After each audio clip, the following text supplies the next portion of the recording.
आपल्या अभिनयाने नेहमी काहीतरी वेगळं करू इच्छिणारा अभिनेता प्रतीक गांधी आता लवकरच प्रेक्षकांच्या भेटीला एक नवीन सिनेमा घेऊन येतोय आणि सिनेमाचं नाव आहे फुले। महात्मा ज्योतिबा फुले आणि सावित्रीबाई फुले यांचा लढा संघर्ष या सिनेमातून पाहायला मिळणार आहे आणि या सिनेमात महात्मा ज्योतिबा फुले यांची व्यक्तिरेखा प्रतीकने साकारलेली आहे। या निमित्तानं प्रतीक गांधी यांच्याशी बातचीत केली आहे आमचा प्रतिनिधी श्रेयस सावंतने। आपण आज जिकडे उभे आहोत ते उभे असण्याचं कारण पण फुलेच आहेत आणि खऱ्या अर्थानं हा सिनेमा आता तुमच्या भेटीला येतोय। अर्थात समाजकारण, महाराष्ट्र आणि सगळंच काही या सिनेमात आपल्याला पाहायला मिळणार आहे। हा भूमिका करणारी जी व्यक्ती ती आता माझ्यासोबत प्रतीक, खूप खूप स्वागत है, बहुत बहुत स्वागत है पुढारी न्यूज़ पे। और फुले पे सिनेमा आ रहा है और कहीं ना कहीं महात्मा ज्योतिबा फुले की आप भूमिका कर रहे हैं। The first thing which came to mind when you got this role क्या था? First thing that came in my mind is that why me, God? And I actually was so happy thinking that I will get an opportunity to portray this magnum opus character for screen for the first time. मेरे लिए बहुत बड़ी बात थी।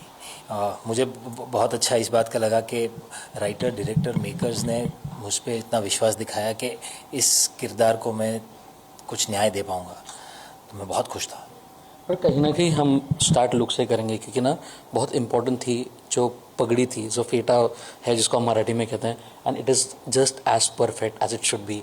How proud are you for that? I am very happy that the look works perfectly और इसका पूरा credit जाता है कॉस्ट्यूम डिज़ाइनर को और पूरी ड्रेस की पूरी टीम को, और जिन्होंने इस पगड़ी को क्रैक किया उनको। हमने बहुत अलग अलग लुक ट्राई किए थे और ये पगड़ी इस तरह से होना बहुत ज़रूरी था। तो yes, the team deserves the credit for it. एक भूमिका मिलने के बाद उस भूमिका के बारे में हम पढ़ते हैं, उसके अनेक अर्थ पढ़ते हैं। क्या क्या अर्थ आपने पढ़े हैं? उनकी लाइफ स्टोरी, उनके लेसन्स, उनके विचार।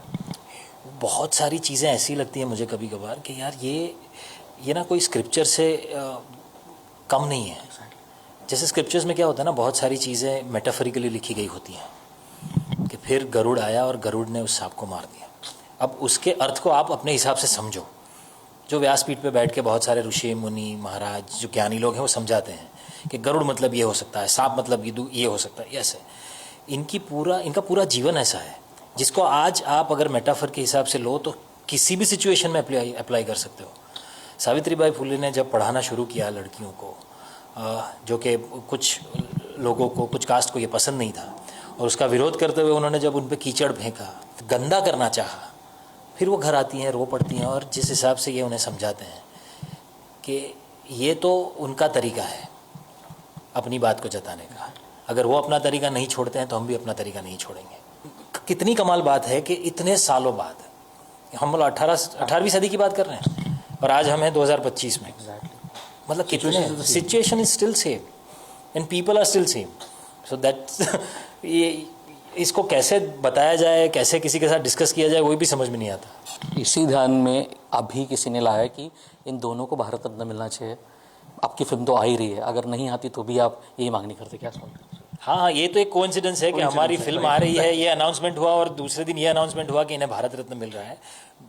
बहुत अच्छी बात है, इन्हें भारत रत्न मिल रहा है। इसके ज़रिए भी बहुत सारे ऐसे लोगों तक और जनरेशन तक इनकी बात पहुँचेगी कि जितने लोगों को शायद ये पता ही नहीं कि ये कौन थे।